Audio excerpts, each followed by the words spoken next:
Graça e paz, bom dia meu querido irmão, minha querida irmã. Como é bom, né, podermos estarmos juntos, né, reunidos em mais uma manhã de domingo para engrandecer o Senhor, glorificar o Senhor Jesus, né, por tudo aquilo que Ele tem feito em nossas vidas. Eu quero te agradecer, né, você que tem me assistido pelo YouTube, você que tem ouvido as minhas mensagens, você que se inscreveu no meu canal, obrigado aí pelo carinho, pela atenção. Você que tem curtido minhas mensagens, né? Que Deus abençoe sua vida, que Deus abençoe seu lar, né? Eu criei esse canal com o intuito, né, de levar a palavra de Deus, né, aos corações dos meus irmãos em Cristo, da igreja de Barão de Aquino, dos meus amigos, né, das pessoas que estão próximas de mim. Estamos vivendo em dias difíceis, em dias de incerteza, né? Onde não podemos estar reunidos como igreja para cultuar a Deus, para louvar a Deus, né? Por causa da pandemia. Então foi uma forma que eu encontrei, né, de levar a palavra de Deus até os corações das pessoas. Essa semana, conversando com um amigo, ele falou para mim: Poxa, que tempo difícil que estamos vivendo, onde até as igrejas estão fechadas. E eu fui para casa pensando nessa palavra dele, né? E Deus me colocou no meu coração. O que está fechado não são as igrejas, são o templo. Templo é um lugar, um santuário, né, onde nós nos reunimos para expressarmos a nossa fé, para adorarmos a Deus juntos e para vivermos em comunhão. É claro que isso é importante, é claro que isso faz falta, mas a igreja somos nós. A palavra eclesia, né, significa chamados para fora. E a Bíblia também fala que o Espírito Santo de Deus não habita em templos feitos por mãos de homens. Então a igreja sou eu e você. Então, né, quem sabe, né, esse não seja o tempo de nós podermos resgatarmos alguns valores que foram perdidos lá atrás. Lembro, né, dos meus avós contando, né, sobre a questão do culto doméstico, do culto em família, onde os nossos pais, os nossos avós sentavam na mesa, em casa, com seus filhos, oravam, cantavam, pregavam, liam a Bíblia em família. E hoje esses valores estão se perdendo, hoje esses valores estão sendo esquecidos. Hoje, com a facilidade, com a internet, com o YouTube, com o Facebook, com a televisão, as pessoas não têm mais tempo de se reunirmos em família.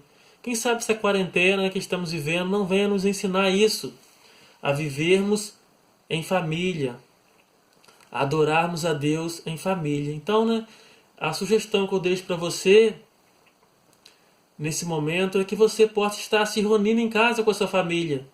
Nos horários de culto da igreja, você possa estar lendo a Bíblia, você possa estar cantando, você possa estar orando, você possa estar intercedendo a Deus, né, pela vida das pessoas, pela vida da sua família, pelo momento que estamos vivendo no Brasil. E eu queria convidar você nessa manhã para abrir a Bíblia comigo, né, em Atos dos Apóstolos, Atos capítulo 2, do versículo 42 ao versículo 47. E eu queria pensar sobre um tema para a nossa mensagem.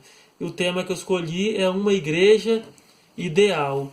E eu vou ler aqui o texto bíblico de Atos, né, 2:42, que diz assim: Como viviam os convertidos, e perseveravam na doutrina dos apóstolos, e na comunhão, e no partir do pão, e nas orações, e em cada alma havia temor, e muitos prodígios, sinais eram feitos por intermédio dos apóstolos. E todos que creram estavam juntos e tinham tudo em comum. Vendiam as suas propriedades e bens, distribuindo o produto entre todos, à medida que alguém tinha necessidade. Diariamente perseveravam unânimes no templo, partiam o pão de casa em casa e tomavam as suas refeições com alegria e singeleza de coração, louvando a Deus e cantando com simpatia de todo o povo.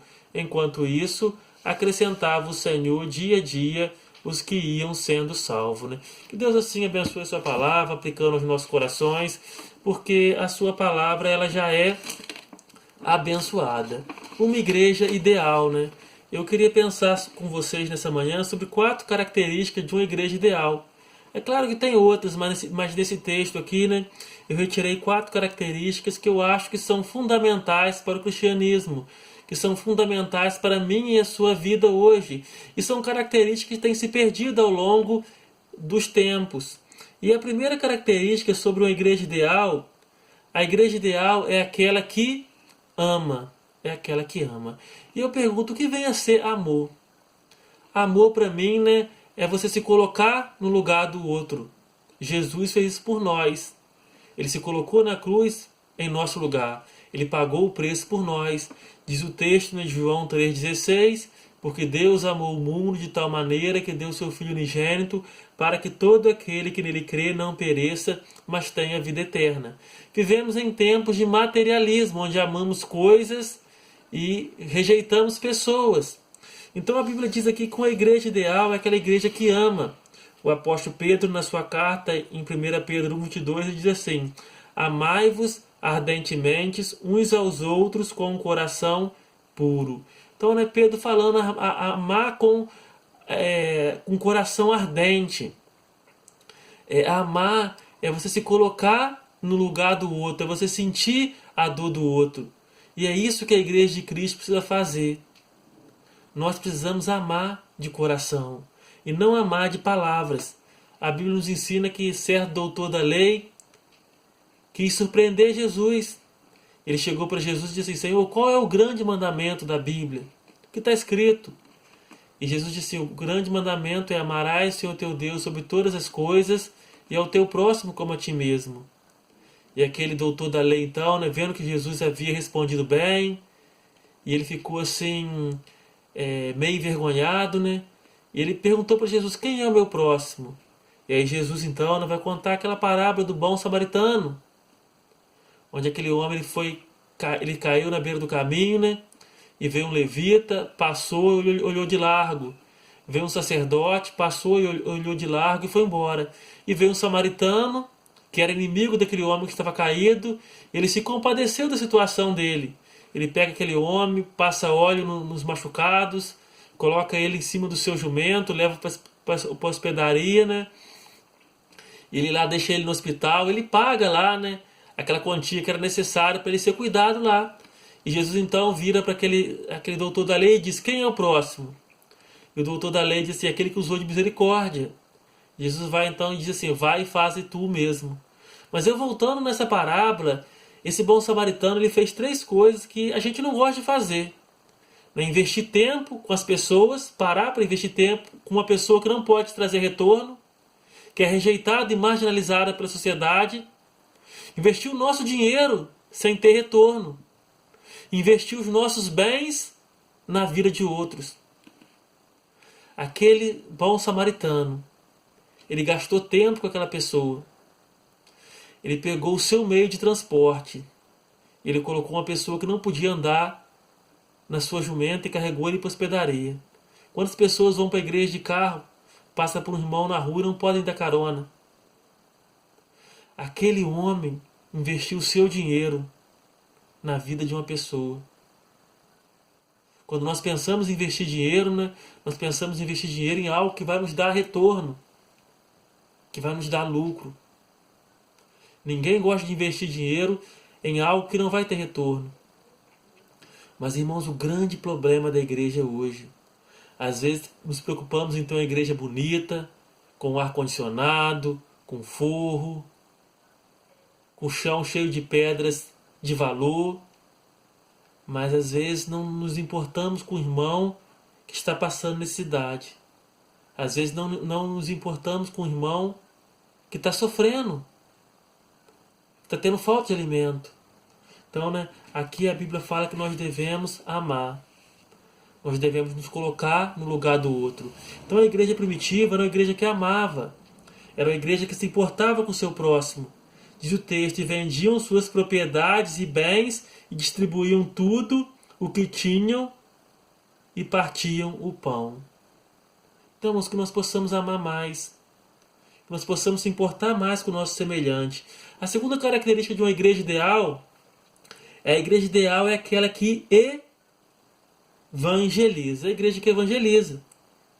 Diz o texto que nós lemos: e partiu o pão de casa em casa.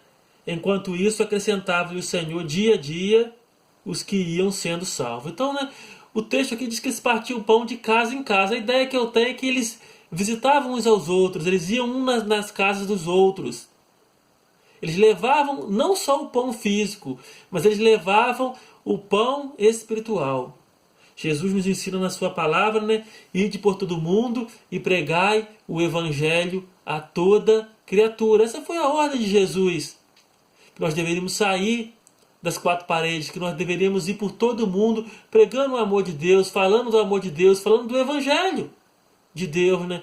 E a pergunta que eu deixo para você: nós como igreja temos evangelizado? Nós como igreja temos falado do amor de Cristo para as pessoas que não conhecem o evangelho? Paulo, né, escrevendo ao seu filho na fé, a Timóteo, Paulo lhe diz assim para seu filho na fé, Timóteo: mas tu sê sóbrio em tudo, sofre as aflições, faze a obra de um evangelista, cumpra o seu ministério. Então, né, Timóteo era um jovem pastor, né, que estava começando a sua caminhada na fé. Ele era orientado pelo apóstolo Paulo. Então, um texto na Bíblia também que o apóstolo Paulo lhe disse para Timóteo: prega a palavra a tempo e a fora de tempo. Então, irmãos, prega a palavra em qualquer momento. Tem um hino do cantor cristão muito conhecido, né, muito bonito, que ele fala assim: sabeis falar de tudo que há no mundo, menos do amor de Cristo. E às vezes nós fazemos assim. Nós encontramos com pessoas que não são crentes, nós convivemos com pessoas que não são crentes, nós estudamos com pessoas que não são crentes, nós trabalhamos com pessoas que não são crentes. Nós falamos de namoro, nós falamos de política, nós falamos de futebol, nós falamos da seleção brasileira. Só não falamos de Jesus. Você já pregou o evangelho para alguém? Você já falou do amor de Cristo para alguém? Você já chegou para um vizinho seu que não é crente e já falou assim: olha, Jesus te ama, Jesus morreu na cruz para te salvar. Você fala para Jesus na sua faculdade? Você fala de Jesus no seu trabalho para as pessoas que não são crentes? Irmãos, que possamos pensar nisso. Temos levado o evangelho santo, o evangelho puro, aos corações das pessoas? Temos nos preocupado em evangelizar, em ganhar almas para Cristo? A Bíblia nos ensina, irmãos, que para Deus vale mais uma alma do que um mundo todo perdido. Então a alma tem valor para Deus. Uma vida tem valor para Deus. Eu, na minha família, tem pessoas que não são crentes. Tem pessoas que estão afastadas da igreja. E eu creio que na sua família também deve ter. E essas pessoas, elas estão indo para o inferno sem Cristo. Se elas morrerem hoje, elas vão para o inferno. E a responsabilidade é minha e sua. Então, né, a igreja ideal é aquela igreja que evangeliza. Jesus, né, lá em Mateus 28, 18, 19 e 20, quando ele ressuscita, né, antes dele subir ao céu, ele se reúne com seus discípulos e diz assim: é-me dado todo o poder no céu e na terra. Portanto, ide, fazei discípulos, ensinando-as, batizando-as em meu nome. Irmãos, o que é fazer discípulos? Temos feito discípulos? Temos ganhado almas para Cristo? Qual é a missão da igreja? Qual tem sido a sua missão? Então, irmãos, que possamos refletir sobre isso. Então, né, a segunda característica da igreja ideal é uma igreja que evangeliza. É uma igreja que fala de Cristo. É uma igreja que fala do amor de Cristo. Que nós possamos falar de Cristo, que nós possamos evangelizar, que nós possamos a cada dia mais levar o puro evangelho aos corações daquelas pessoas. E a terceira característica da igreja ideal de Deus é que a igreja ideal é aquela igreja que cresce espiritualmente. A igreja cresce. Eu vivo aqui no interior do Rio de Janeiro, na roça mesmo, né, e tenho muito orgulho disso, né, e a gente sempre está cercado de agricultura, de plantas, de legumes, né, onde nós cultivamos para o nosso sustento, também para vender, né, e quando a gente planta uma lavoura, né, a gente sonha em ver aquela plantação crescer, produzir os seus frutos, para que nós possamos ter uma boa colheita. Então a igreja também é assim. A igreja, para ela ter uma boa colheita, ela tem que crescer espiritualmente. Às vezes tem crente na igreja há 40 anos, há 30 anos, e ele não sabe orar. Ele não tem o hábito de ler a Bíblia. Então parece, né, que ele é um crente rotineiro. Parece que ele é um crente legalista. Parece que ele vive uma vida de aparência, ele não cresce espiritualmente. Então, né, a igreja ideal é aquela igreja que cresce espiritualmente. Diz o texto aqui: diariamente perseveravam unânimes no templo, louvando a Deus. Então, irmãos, veja que palavra bonita, perseverar. Os crentes, eles perseveravam unânimes, ou seja, juntos no templo, louvando a Deus. Irmãos, às vezes nós vemos pessoas deixando a igreja por qualquer motivo, por qualquer rixa. Diz lá, né, o autor de Hebreus, no capítulo 10, versículo 20, não deixando a nossa congregação, como é costume de alguns, quanto mais quando vede que vai chegando aquele dia, ou seja, o dia do Senhor. Estamos perto da volta de Jesus, estamos perto do dia que Jesus vai vir para buscar a sua igreja. Então, irmãos, precisamos crescer espiritualmente. Eu queria deixar um texto da palavra de Deus para vocês, que é Efésios, né, capítulo 6. Olha só o que o apóstolo Paulo ele fala sobre o crescimento da igreja. Olha só o que ele fala sobre a vida espiritual da igreja. Efésios 4, versículo do 11 ao 16. Olha só o que o apóstolo Paulo nos ensina sobre crescimento espiritual. Efésios 4, versículos 11 a 16. O apóstolo Paulo nos diz assim: e ele mesmo concedeu uns para apóstolos, e outros para profetas, e outros para evangelistas, e outros para pastores e mestres, com vista ao aperfeiçoamento dos santos, para o desempenho do seu serviço, para a edificação do corpo de Cristo, até que todos cheguemos à unidade da fé e do pleno conhecimento do Filho de Deus, à perfeita varonilidade, à medida da estatura da plenitude de Cristo, para que não mais sejamos como meninos, agitados de um lado para o outro e levados ao redor por todo o vento de doutrina, pela artimanha dos homens, pela astúcia com que induzem ao erro, mas seguindo a verdade em amor, cresçamos em tudo naquele que é o cabeça, Cristo, né? De que todo o corpo bem ajustado e consolidado pelo auxílio de toda junta, segundo a justa cooperação de cada parte, efetua o seu próprio aumento para edificação de si mesmo em amor. Então esse texto aqui, né, ele dispensa explicação. O apóstolo Paulo fala, né, que o Espírito Santo deu dons, um para pastores, outros para apóstolos, outros para evangelistas, né, querendo que o aperfeiçoamento dos crentes, para que nós chegamos, né, à plenitude do conhecimento de Deus. Irmãos, temos que crescer espiritualmente. Se eu não me engano, o sábio Salomão, em Eclesiastes, né, ele diz assim, que a vereda do justo é como a luz da aurora, que vai brilhando, brilhando até ser dia perfeito. Então a minha luz ela tem que brilhar amanhã mais do que ela brilha hoje. Temos que crescer espiritualmente, temos que viver uma vida de crescimento sólido. E existem algumas coisas que podem ajudar ao crescimento espiritual. Uma é a oração. O cristão tem que viver uma vida de joelho no chão. O cristão tem que orar. Diz a Bíblia que Daniel orava 3 vezes ao dia. E a pergunta que eu faço para você: você tem orado? Você tem dobrado o seu joelho? Você tem colocado a sua família no altar de Deus? Uma outra característica que você tem que fazer para o seu crescimento é a leitura da Bíblia. Invista tempo lendo a Bíblia. Ore, leia a Bíblia. Medite na palavra de Deus. Vá aos cultos. Quando a sua igreja for aberta, quando passar essa pandemia, viva a comunhão com os irmãos. Dá o seu dízimo. Ame mais. Então, irmãos, uma igreja ideal é aquela igreja que cresce espiritualmente. Irmãos, busque o crescimento sólido. Busque o crescimento na palavra de Deus. Deus quer abençoar a sua vida. Deus quer abençoar a sua família. A última, né, característica de uma igreja ideal, e eu acho que essa para os nossos dias, né, é a mais difícil.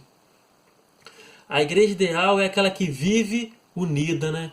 Essa palavra unida, essa palavra união, né, infelizmente, ela tem sido esquecida na igreja. Nós temos negligenciado essa palavra. Hoje não existe união, às vezes, nem entre os pastores, entre alguns pastores, infelizmente. Não existe união. Não existe união hoje, às vezes, nem entre a liderança da igreja, quanto mais entre os membros. Mas diz o texto aqui que a igreja ideal é aquela que vive unida. Olha só o que o texto de Atos nos ensina. E todos que creram estavam juntos e tinham tudo em comum, e vendiam as suas propriedades e bens, e distribuindo o produto entre todos, à medida que alguém tinha necessidade. Diz o texto, irmãos, que eles estavam unidos. Eles estavam unidos. Eles compartilhavam as coisas com seus semelhantes. Eles viviam o amor de Deus.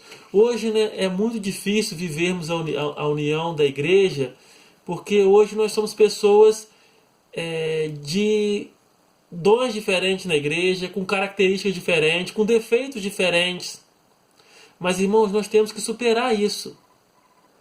Nós temos que viver em união, porque a Bíblia fala, ela compara a igreja de Cristo, né? O próprio apóstolo Paulo, escrevendo aos Coríntios, né? Ele compara a igreja a um corpo. E ele chega a dizer, né, que no corpo, né, nós temos vários membros. E cada membro tem a sua função, cada membro tem a sua operação. Ele cita até o exemplo do corpo humano. Ele fala assim, olha, a mão não pode dizer o olho, eu não preciso de você. Ou a perna não pode dizer o ouvido, eu não preciso de você. Porque um depende do outro para o bem-estar do corpo. Então na igreja nós somos pessoas diferentes, nós somos pessoas que pensamos diferente, nós somos pessoas que têm dons diferentes. Né? Um tem um dom de cantar, outro tem um dom de orar, outro tem um dom de ensinar, outro tem um dom de admoestar. Mas nós devemos usar esses dons para edificar o corpo, para edificar uns aos outros. Então, irmãos, uma da tática do inimigo, né, do diabo hoje, o diabo hoje ele tem tentado nos afastar uns dos outros. Hoje, né, a própria Bíblia fala que por se multiplicar a iniquidade, o amor de muitos esfriariam. Hoje, né, o celular, o WhatsApp, a internet nos ligam a pessoa que está lá no Japão. Mas às vezes a internet nos distancia de uma pessoa que está dentro de casa. Irmãos, que possamos viver em família.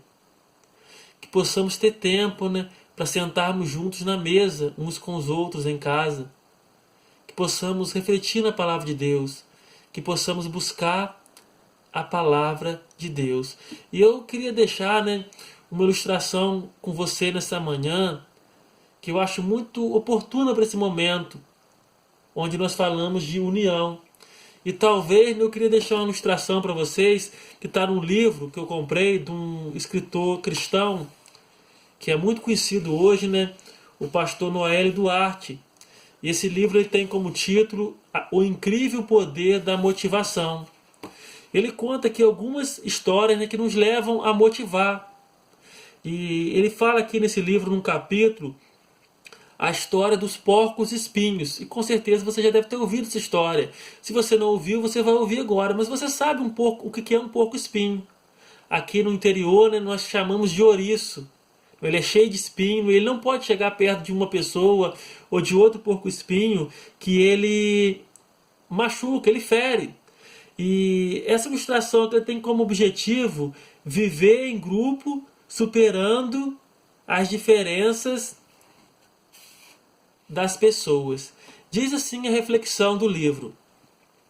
Em uma floresta haviam muitos porcos espinhos, aparentemente numa convivência pacífica.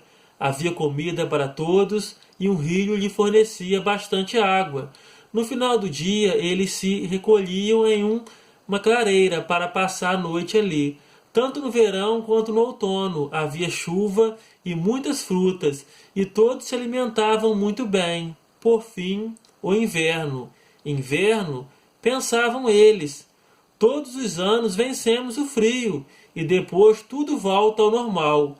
Para eles, a vida era uma festa, apesar de não viverem lado a lado, ainda assim viviam em grupo. Mas naquele ano o inverno foi diferente. A temperatura foi caindo, os ventos começaram a soprar e tudo foi ficando muito gelado e eles começaram a ficar preocupados. Parece que desta vez o inverno veio muito intenso. Está ficando cada vez mais frio. O tempo foi mudando e tudo ao redor foi se transformando em gelo. Aquele era o mais rigoroso inverno de todos os tempos naquela floresta. O medo tomou conta de todos. No final de cada dia, por causa do intenso frio, eles se reuniam para discutir sobre água potável, comida, proteção. O que fariam? E uma decisão foi tomada. Diariamente haveria uma contagem, pois acreditavam eles o grupo seria protegido, e assim aconteceu. Depois de uma semana, porém, eles perceberam que o grupo estava diminuindo rapidamente. Muitos dos membros tinham morrido e outros estavam muito doentes e abatidos. Era grave a crise. Alguma coisa tinha de ser feita.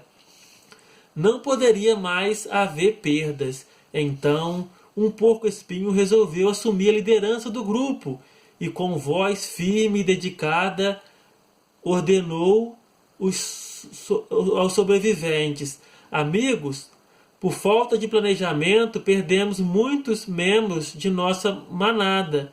Seremos destruídos se não ousarmos colocar em prática um plano de ação. E eu lhe asseguro que tenho um. Todos os dias nós dormimos juntos, numa caverna logo ali.